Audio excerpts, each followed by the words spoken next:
and to introduce the first speaker, who is the organizer of this very nice... One of the organizers.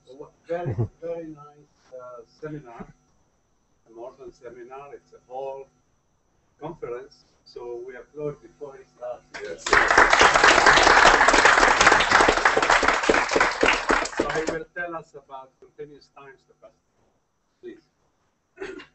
So, first of all, I want to thank Jean-François Mertens for bringing me into this fascinating area of repeated games.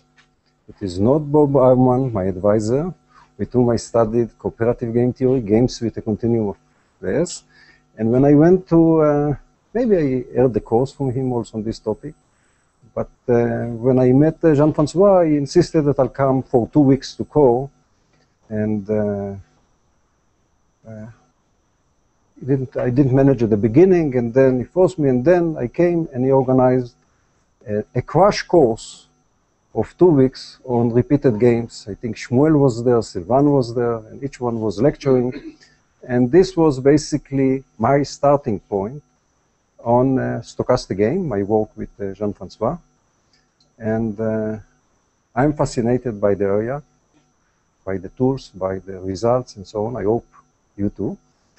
And I hope that it will come to, we'll see more applications, also the deeper part of the theory in various economic applications. So let me first of all, we have here a continuous time stochastic game. So let me start with saying what I'm not going to talk in this talk, because some of you have heard me, and part of the talks were on various conceptual issues of continuous time games. And there are some conceptual difficulties with continuous time games. Let me just point that Zarickson, 1964, was the first, as far as I know. I, by mistake, found it. I looked after making this study, and I realized that he has some study on it. It's not completely, he puts aside all the conceptual difficulties and essentially is looking on stationary strategy, something only in the world of stationary strategy that for some models makes sense, but in other cases, especially those that I'll be interested here, don't fit. So one needs to build a little wider theory. But one has to remember that even though we have some conceptual difficulties, equilibrium is well defined. Because if we think equilibrium, what is an equilibrium? The conceptual difficulties are usually because if you define naturally strategies, there is no complete normal form. Because some strategies don't integrate into a probability distribution over plays, and some others, there will be more than one play available, so you won't know what is the payoff associated to a tuple of strategies. But equilibrium, if we take it literally, it's a profile of strategy such without any unilateral beneficial deviation. So for that, we don't need the entire normal form. We need to point up to some tuple of strategies,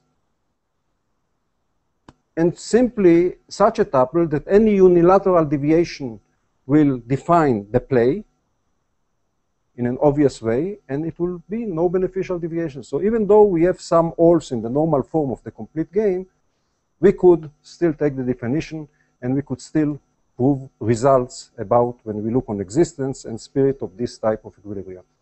Some of the other studies that have been here were like reducing the normal form. So if you reduce to all those strategies such that the profile will be well defined, and you say that something there is an equilibrium way, face a risk that there is some unilateral beneficial deviation by some strategy that you already crossed out, which will integrate well with other strategies. So, in addition, the new results that we are studying on the continuous time model are supported also by an asymptotic approach. And in the asymptotic approach is an approach by which you approximate the continuous time with a sequence of discrete times with very short time duration of each stage. And therefore, those who are unhappy with some of the conceptual difficulties in continuous time could get a counterpart for the results that are first obtained in this model and thereafter being derived also for the asymptotic results. And in this talk, I'll try to focus on what I consider the main result. I must confess that some distinguished journal that I submitted, they complain why I think this is the main result, and they were thinking that another result is important, and something else is important, but the author thinks that this is the most important. So I'll try to build gradually toward this concept that I think is the most important result, in my view. So, that's a question. Yes. So you said that there's a possible problem with normal form. If you just write down arbitrary strategies, you may not have a compatible path. Right. Yes. But could there be a problem with unilateral deviations if every that is if you define correctly the space of strategies in the way that people that have studied in the past continuous time games, which is a global definition, not a local definition, then there will be no problem with any strategies. Yes, you don't need a delay. Usually, some of this also in the differential game theory, where there also is a study of continuous time, then they also try to work on a model in which there will be a well-defined normal form. So they introduce there a short delay. Yes, but there is no need for it. Yes, eventually, if we think of what is an equilibrium, there is no need, and you could get the same results there without the delay. The idea is that if you will build the strategies themselves that they have a short delay, then it is clear that a unilateral deviation, if he knows what the players are going to do in the future, what does it care? So you just have to define the sequence of strategies. So many of those results there, you don't need to prove new results. You could just restate them in such a form. So, yes. You need continuous time for mathematical reasons. No. It's the other way around. Yes, but I need. Okay, I'll try to explain here maybe in one example or so. So when we look on, I think one of the issue is that when we have a discrete time model, we are specifying the time periods by which individuals can change their action. And basically, we know that in many games, the actions are kind of a continuous. We could decide on any moment of time to change a given action.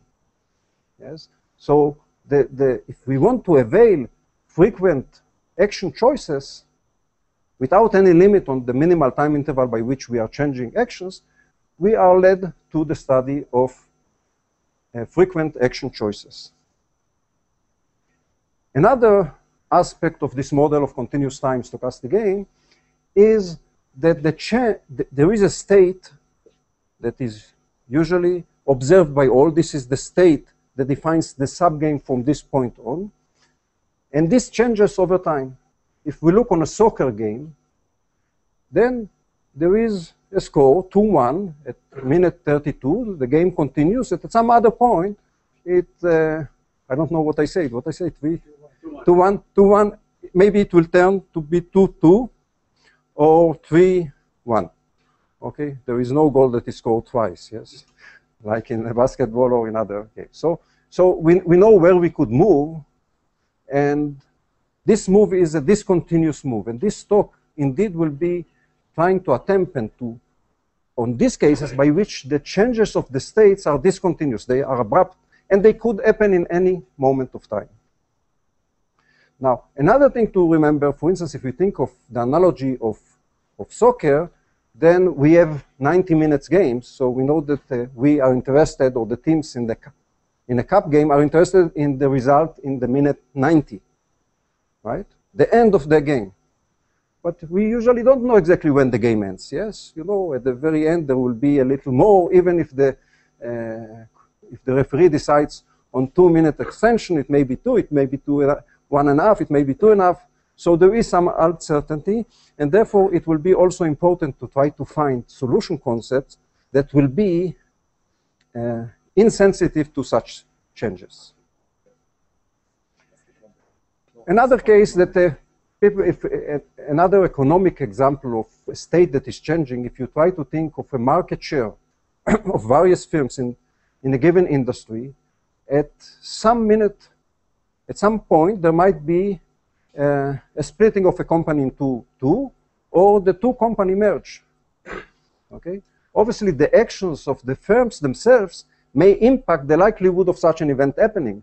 So some companies will devise various parachutes and other bylaws that will make it very difficult for another company to acquire them or to merge with them. And some other companies will take such actions that will make it easy for other companies to merge with them. And when we have such a change, it's a kind of a discontinuous change in the state of the market. So state changes over time. And the next feature of stochastic games, in discrete time or continuous time, is the case that the stage payoff depends on the current state and actions. So at every instant of time, there is a given state, the game is in a given state, and the players take an action profile, and then there is a payoff. But obviously, we should interpret that payoff as the density of the payoff, because that's the function of the payoff. If there is a small interval, we take this density times the weight of the interval for the accumulation of the payoff in this interval. Subcon model is not payoff at the end only. Yes, you're right. The payoff. So the result is not about soccer. If there will be time at the end, I'll tell you the results about soccer. But one more differential equation and say that at the end it's a value. Sure. There are various possibilities. I want to lead straight to the main result that I think, so I want to take the state transitions also depend on current state and actions. So if we are in a given state and we take some action, then we could occur some change. But usually state changes, we'll have to count its density, not an actual change, because we take an action, it's not an immediate change. It increases the likelihood of the state change in a given small time interval. The bigger the interval, the bigger the likelihood of a state change. So formally, if we want to summarize what are the ingredients that we are going to have on which we build the theory, so the thing that will define the game will be the set of players, we will assume finite. The action profiles, again, we'll assume finite. The main result will be, it will be important that all these sets are finite. And when we play the game and we look on the action over time, so we have a map from the time t to the action profile that the players are taking at time t. And then we have a state. I changed my notation from S to Z, motivated by Elon Stock. And so a state space Z, again finite. And again, in the course of the game, the state will change from time to time. And so we'll have a function t, the time from 0 infinity, being moved to zt. And obviously, the play of the game, a result of a play of the game will be a sequence of actions, a function of actions and states. And then we have the function, which is the payoff function, which is a function of the state and the current actions into Rn, where Git is the payoff that player I gets at state t. Basically, in the interval dt, he gets this time dt, the density of the payoff, and this times dt. And now we are coming to a little feature of this continuous time game that might deserve a little more thought and focus, so I'll try to explain it. So in addition, we have the rate transition. So the rate transition is a function from the current state. So that's the one that describes that state transitions that depends on current state and action. So this is current state and action. We have a function in 2RZ. We'll have some condition of it, but let me tell you what we want it to reflect. And from what we we want this function to reflect, we'll understand what are the properties of this function. So we want that in a short interval of time, if we look on the transition in a time interval delta, from when we are in a state Z and take the action A into a state Z prime, this should be proportional to delta. So it's delta, that's a density of the transition into state Z prime. That's when Z prime is equal to Z. So the probability at time 0 that Z prime equals Z is 0, right? So it's like the increment divided by delta. So this is approximation. The error term should be little o of delta, if we assume that these are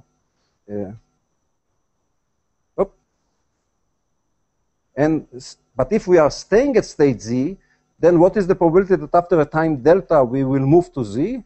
This is this probability, the transition probability to Z, minus 1. This defines us the derivative, because 1 is the probability that at the beginning we are at state Z. So this is like this equation, but for the time Z prime equals Z. And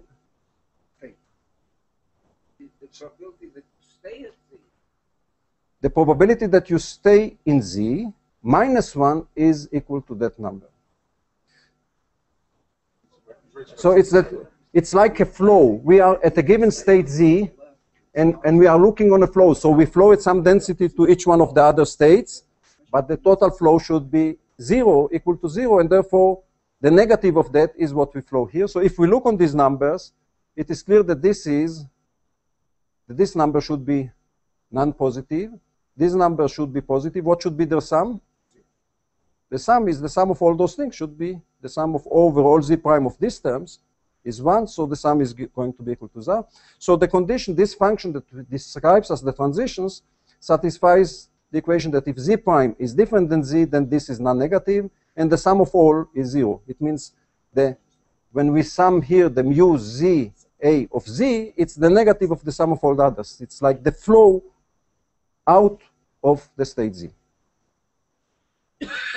So the game itself will be parameterized by these sets. Throughout, we will assume all these sets are finite.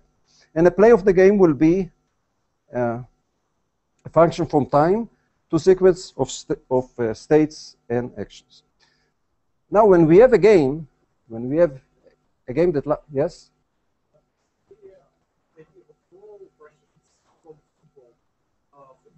I know there are modifications that will. I don't want to define the most general class that will enable all type of models that you have in mind. I want to focus on one that excludes football. You're right. Otherwise, we wouldn't get to the main result. Yes. So we look on valuations of this game. So I'm looking on the case that in the course of the game, we have said that we have a function in two states and actions. We have a payoff density. So basically, the payoff will be some function from 0 to a given player from 0 infinity to R. This will be the density of the payoffs. And we want to know, when we look on the game, how we evaluate this stream of payoffs. So a classical valuation is what we call time-separable valuations. So we have some measure on 0 infinity, and we integrate the density with respect to this measure. So when I mean a measure, I mean a non-negative measure. So we have different importance to different time intervals, and those who do utility theory, you know that you could, this is a representation of those things, but time-separable valuation could be also being defined axiomatically, but it's not. So this is a representation, the right-hand side is a representation. This is something by what you think that if you get some payoff in the interval from 1 to 5 and another payoff from the interval 7 to 8, and you know how to evaluate each one of them, if you get half of that and half of that, it's like the average of the two functions. So this is a property of time separability which leads to this valuation. The classical valuation that most people do a lot in economics is when one looks on stationary discounting. In stationary discounting, you have rho is the parameter, and then you compute the present value of the payoff at time t, the density of time t at time 0, you have to multiply it by e to the power minus rho t dt. This is the stationary discounting. What will be another classical valuation when you look on finite horizon? You take u of t is the integral from 0 t h t dt, and then this is, please focus because that's important what I want later to say something about. What is it flying there? Something not your fault. Between that and So non-stationary discounting, so it will be a particular class of these time separable valuations. So a payoff of 1 in a time in one interval, or the payoff of 1 density in a shifted interval past in the future will be worth more at the beginning than later. So we want to get the payoff as early as possible, as feasible. So it's a time separable valuation like that. But here, the measure W is absolutely continuous. It's with respect to the Lebesgue measure, and its density is non-increasing. Now, obviously, in each one of these valuations, when we have a valuation and we multiply the valuations by a constant, we have the same gain. But in order to fix things, we often want to compare different valuations on different streams of payoffs. So if we take the normalization by which a constant stream of 1 is valued 1, then we'll have to multiply this valuation by 1 over the total mass of W, this one multiplied by rho, which is the total mass of that. If we do the integration, this is 1, I want to be seen in Belgium. 1 over T, and here again, like the time separable valuation. So when we look on a game, so when we look on a game, it's not necessarily the case that all players have the same valuation. Some could be more patient, some could be less patient, some might care more about the payoff on Shabbat, and some more on the payoff on weekend. And so the payoff valuations of different players could be different. I think if we think of climate control, and those that are interested in climate control, you could say, okay, they are interested in something very far in the future. They will have a very low discount factor. So this could be one such valuation for one of the players. Maybe if a government is a player, or so he will have some valuation with a mass that is shifted far away in the future. Maybe we'll have a mixture of some valuation that is with half of his valuation is based on a fixed discounting of one discounted factor, and another half on a very long game, and so on. So we have a profile of valuation, one for each player. So this is the game gamma, where the valuation of player I is UI. So this will be the notation of the game when we have a profile of valuations. And let me upfront say, before we start working the details, is that when we would like to study not only equilibria of such games, but we would like to study the sensitivity of these equilibria to the valuation U. Because, you know, the valuation U is good to write a paper, but nobody has an exact valuation. So often you wouldn't necessarily want to optimize for exactly one fixed valuation, but you would like to be able to optimize on a family of valuation. Usually this is impossible to optimize on a family of valuation, but if we can epsilon optimize on a family, I will be feel much better off than optimizing for one specific and exact valuation and being very way off for other valuations. So this is the thing. So let me say, start with a warm-up result. The result that I want to focus on is what we call the main result. So right now it's result 1. Fix a sequence, fix a continuous time games with finitely many players, states, and action, in case we forgot that this is the basic assumption. And then we say, for every profile of valuations, this game has an equilibrium payoff V. But what is an equilibrium payoff? Now, often we are more focused on what is the equilibrium strategy, but I think we should always also be interested in the equilibrium payoff, because if we want to value how much it is worth to us to play in a given game, or what is its value, or we have alternatives, we have to think what is the equilibrium payoff. And also in some models, it is the equilibrium payoff has more robust properties than the equilibrium strategy itself. So let me define what is an equilibrium payoff. It means that for every epsilon, there is a strategy profile such that sigma is an epsilon equilibrium of this game, and its payoff is within epsilon of v. So the v is fixed, independent of the epsilon, but the strategy could depend on epsilon.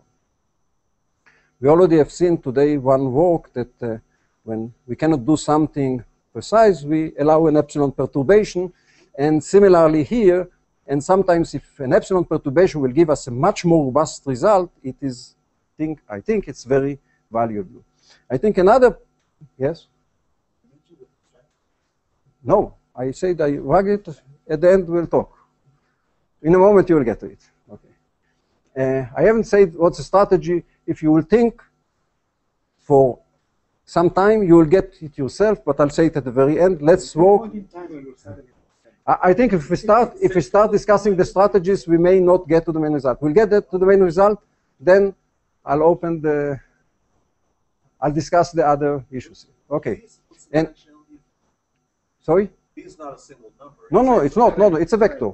An equilibrium. Indexed on what? On players or players cross states? Players cross S. Cross states. Cross states, because also the initial state. Also, So the initial state, the initial state and the player. And if you think of the initial state as being fixed, then it's indexed just on the players. But you want, essentially, if you will manage to prove that there exists such a thing for each initial state, you will get one that is also a function of states and player with have this property. Now let me just say one thing, that if you think of such a profile, you might have been thinking, as Eric led us to believe, and many others were following, that there should be also what's called the Markov equilibrium. The Markov equilibrium will be an action profile that is a function just of the time and the state. But there are some of these games, even if you look just on the finite horizon, that wouldn't have an exact equilibrium. They will have an equilibrium payoff, they won't have an exact equilibrium. John is here. John, who is sleeping in the back, as an example of that the finite horizon game that doesn't have a Markov equilibrium.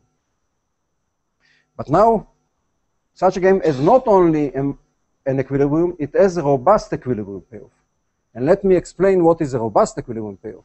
Because a robust equilibrium payoff will be that for every epsilon, there is a strategy profile and a neighborhood U of U, such that for every profile of valuations in this neighborhood, this strategy is an epsilon equilibrium of this game, and its payoff will be within epsilon of V. So not only that we have the epsilon equilibrium for U itself, we have it for all neighborhood of these valuations. But obviously, what's the next question? What is the topology to define a neighborhood of the valuation? So the topology will look the minimal topology on the space of valuation U, such that for every continuous function on the closed interval, so 0 infinity, which means a continuous function that has a limit at infinity, the function U in U goes to U of H is continuous. So we want this to be continuous.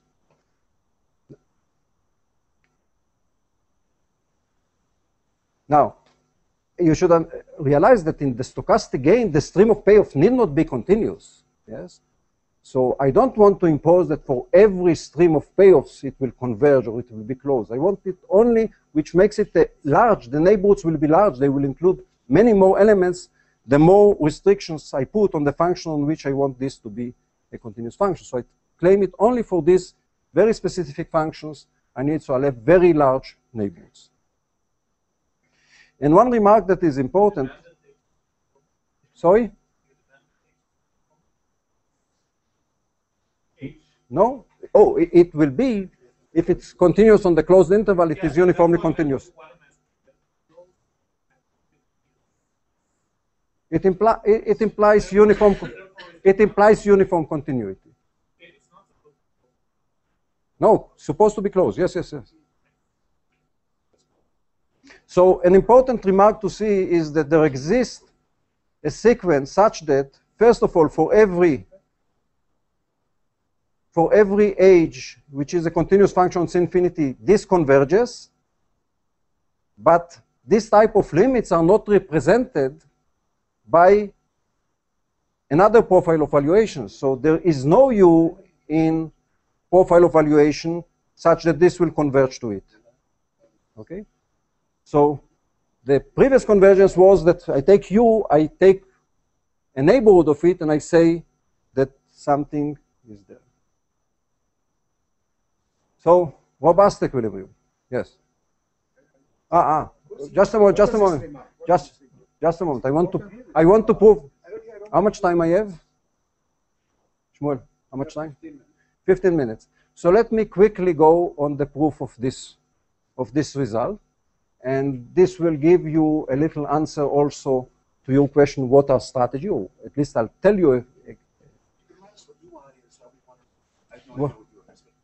UI is the valuation function. One of them. It's a proof. It's interval of G's. Yes. So let me prove you this result. With this proof, in a sense, you will get also proof of the second bullet point, or at least the idea of the proof. It's not too difficult. So you have some measure, some valuation for each one of the players.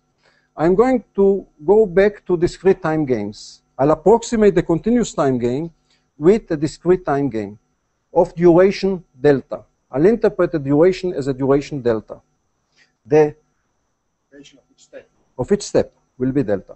The payoff will be like G. So in the stage, the payoff will be G of Z and A. The transitions will be exactly delta times the mu, the P deltas that were, instead of the similarly, exact. Then what is the probability that we have, what is the order of magnitude that we have a state change in an interval of length delta? O of delta. What is the probability that we'll have two state changes?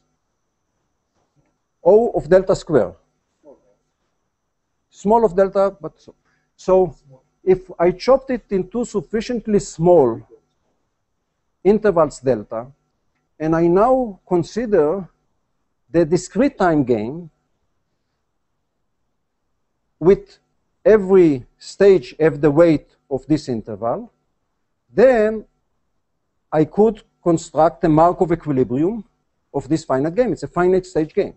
I stop it at some time, some finite time, to start the backward induction, such that the mass of W after this point is very small. I want only an epsilon equilibrium. I look on this strategy, the Markov equilibrium, and I define that as the continuous time strategy.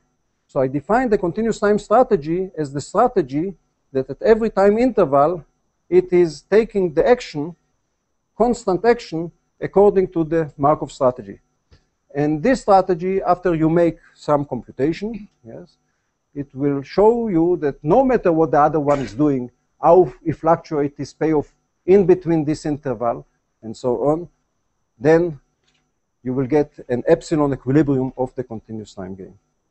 And to do the same argument for the robust equilibrium, all that you have to take care that after this partition to small intervals of delta, these endpoints don't fall on a unit, on a mass, on a positive mass of the measure W. And then it will all be okay. So there will be no ambiguity between what we say. On the weight? The integrated unit. Yes. So, okay. So now I'm going to define a robust equilibrium. But first of all, I'll define a robust for a sequence of games. Okay? I want to define it without sequence, but let me do it first for a sequence. Fix a continuous time and let UN be a sequence. You could think of it also as a family. so n could be a continuous parameter, like n larger than 0, of time-separable profiles. A vector payoff V is a robust equilibrium payoff of this sequence of gain if for every epsilon there is a strategy profile such that for all sufficiently large n, if you go far away in the sequence, sigma is an epsilon equilibrium of this game, and its payoff is within epsilon of V. And obviously, we'll be interested what are the sequences or families of these utilities for which, this should have been a subscript, for which these games, for which this sequence has a robust equilibrium payoff. So we want to give condition on that such that this will have robust equilibrium payoff. And we wish to find a large class of such sequences that have a robust equilibrium payoff. And what we'll do, we'll impose convergence conditions on the sequence. And note that the weaker the convergence conditions are, the larger the class of converging sequences is. So we'd like to. Neighborhood, you take a sequence. That's all. What? The difference between this and previous slide. Yes. Before I had the limiting U, and when I had the limiting U, I looked on the neighborhood of it. But now I claim that there are some sequences that don't have a limit. Nevertheless, you could speak about the robustness with respect to this limit. And okay, this was the reason for that remark. I didn't know what it meant. Yes, okay, so again, a result before we get to, if UN converges to U, then this has a robust equilibrium payoff. And now convergence of valuation. I say that we want to impose convergence on the UN so that we'll have a robust equilibrium for the sequence. So we say that UN converges if for every such function that converges. So this was the remark we said before. It could be that this converges, but there is no point to which it converges to the limit. And the classical example, if you look on the finite horizon game and the duration is t, and you take t going to infinity, and you take you normalize it 1 over t times the integral from 0 to t. If you look on these valuations, for every such continuous function, they will converge. But there is no limit valuation that you could say. So you could envision, like when you work with the rational numbers, you could say statements about the rational numbers, but some of them, when you want to say that they converge, maybe they converge, but not to a rational number. So there is some auxiliary concept maybe that we should have added when we try to think what are those objects that they converge. So the main result, for every converging sequence of non-stationary discounting. Non-stationary could be also stationary. Non-stationary is a wider class. They include the stationary and also not necessarily stationary. Valuation profiles. This has a robust equilibrium. So if you have something that converges, so it could converge. An example of something that converges is, for instance, maybe that your valuation is always with probability 1/2 according to the valuation of a fixed discount factor. And with probability 1/2 evaluation with an horizon t, the finite horizon game t, you take the average of the two, and you let t go to infinity. So this will converge, and there is no valuation that reflects this limit point of this convergence. So this is a result. Recall that U is the topology space of valuations with the minimal topology for which all these functions where h in infinity are continuous. And U1 is the subspace of all normalized valuation, those that for the constant payoff of 1 gives a value 1. Yes, so we normalize it. Often we do the normalization. And then main result is for every epsilon, there is a finite list of pairs of a payoff and strategy profiles. N goes from 1 to k epsilon. So Vn is a vector payoff, and sigma n is a strategy profile, and an open cover of the space of all valuations, the normalized valuation.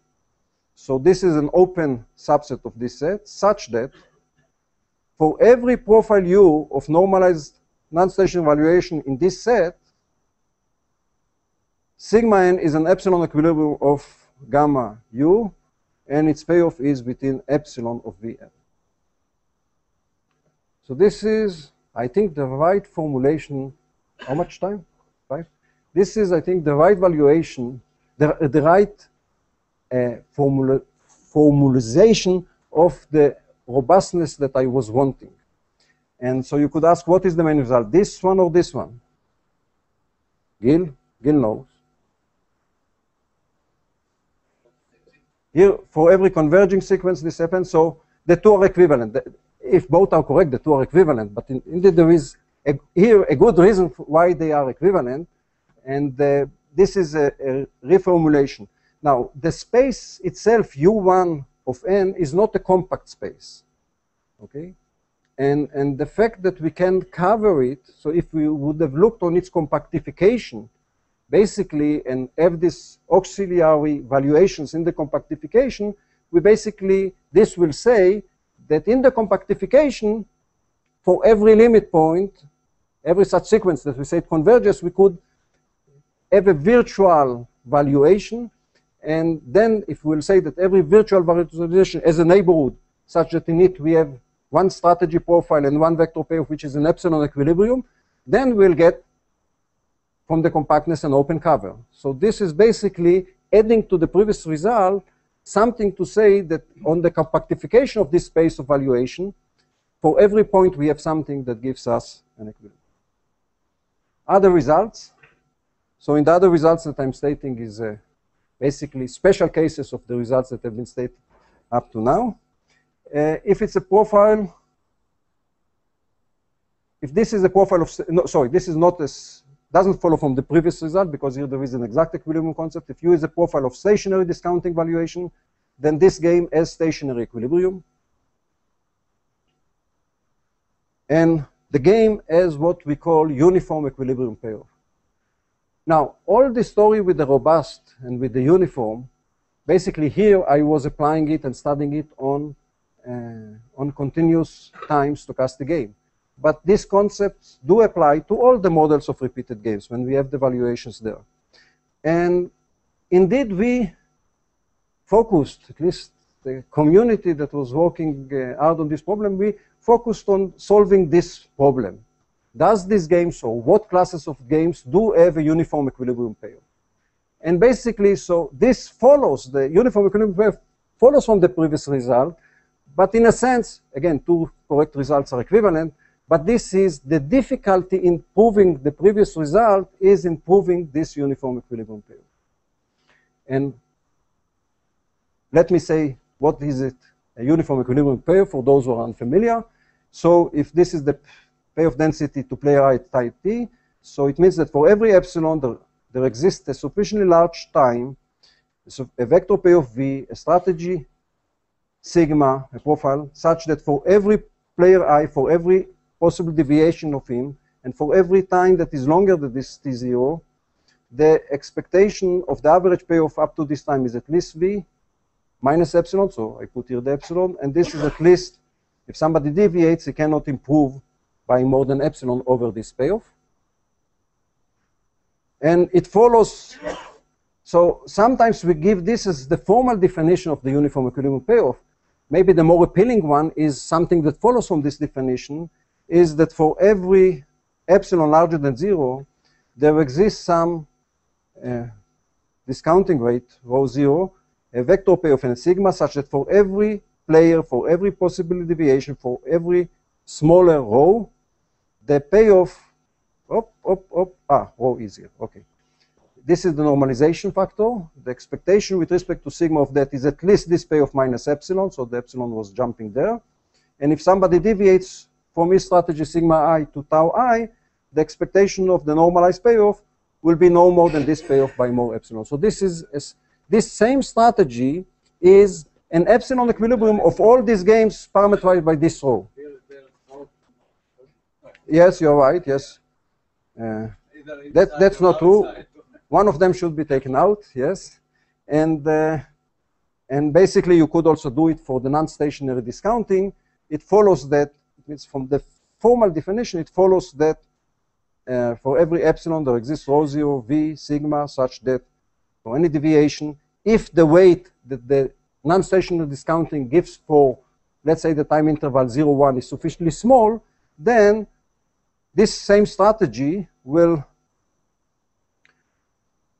guarantee that this payoff will be at least that minus epsilon, and any deviation will not result in any payoff more than that plus epsilon.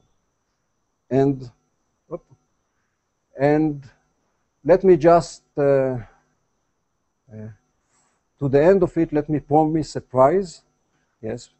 And for those who will manage to prove the same result on the existence of a uniform equilibrium payoff for discrete time stochastic game, I promise if every discrete time stochastic game with finitely many states and actions as a uniform equilibrium payoff, if somebody will solve it positively, I'm inviting him to a restaurant, any restaurant of his choice, any place of his choice, including transportation. For a negative answer, which is probably the case that will be negative, only meal, only the restaurant, no transportation. And thank you. Thank you.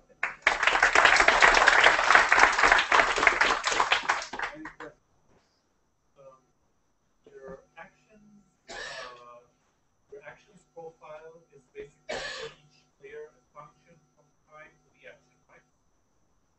You speak about strategies. The strategy, yeah. The strategies, if you are a single player and you want to define what you do in a continuous time, so you wouldn't go to the classical definition of a strategy, what you do as a function of this, or you will tell me what is your entire sequences of playing.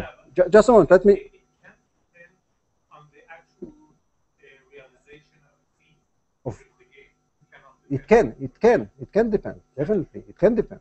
The states are observed and you observe the actions of the other player. So this is very crucial to point out. So if you will want to define the strategy, you will have to define what is a play. Assume you would have known the play of the other players, including the sequence of states. So from such a function, you would like to define your function, okay?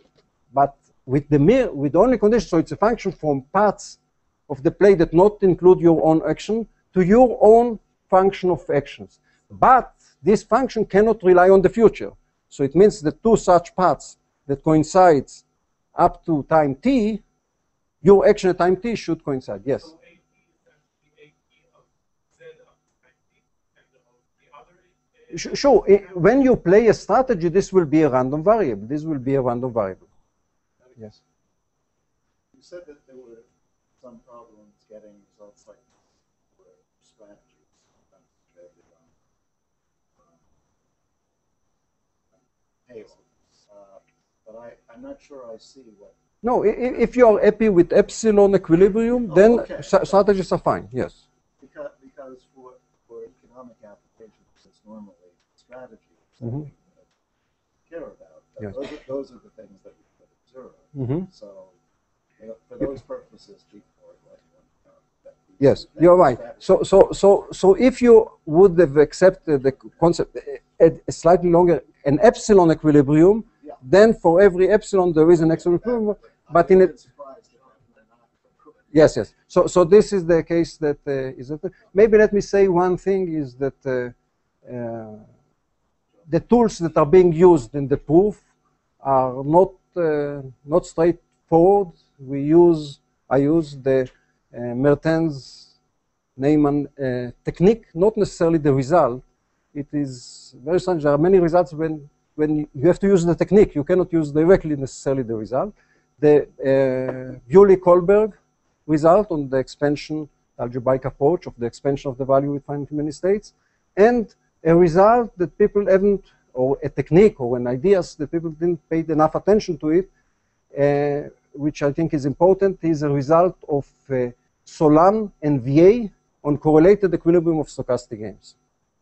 And so it's the insight that is from those three parts of works that enables to derive the existence of the uniform, and to go from the uniform to the general concept of robustness, it's not too difficult. You basically, if you have something that converges, some of the mass converges on the interval, the open interval 0 infinity, and some of the mass of the valuation is pushed to infinity, like with the, when we look on the limiting average, everything is pushed to infinity, but it could be only part of it. So you basically truncate the game after all the mass on 0 infinity is up to an epsilon there, and then there is a mass at infinity. From this point on, you play a uniform equilibrium strategy, and then you do the backward induction as before, like a game with terminal payoff, and you go backward. What does Solano prove? They proved that stochastic game with finitely many states and action have a uniform correlated equilibrium. The discrete time. Discrete time, yes. Thank you very much. Yeah.